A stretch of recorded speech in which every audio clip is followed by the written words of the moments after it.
تستهزئون لا تعتذروا قد كفرتم بعد إيمانكم إن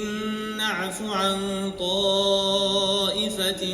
منكم نعذب طائفة بأنهم كانوا مجرمين ألم يعلموا ولئن سألتهم ليقولن إنما كنا نخوض ونلعب قل أبالله وآياته ورسوله كنتم تستهزئون لا تعتذروا قد كفرتم بعد إيمانكم إن نعف عن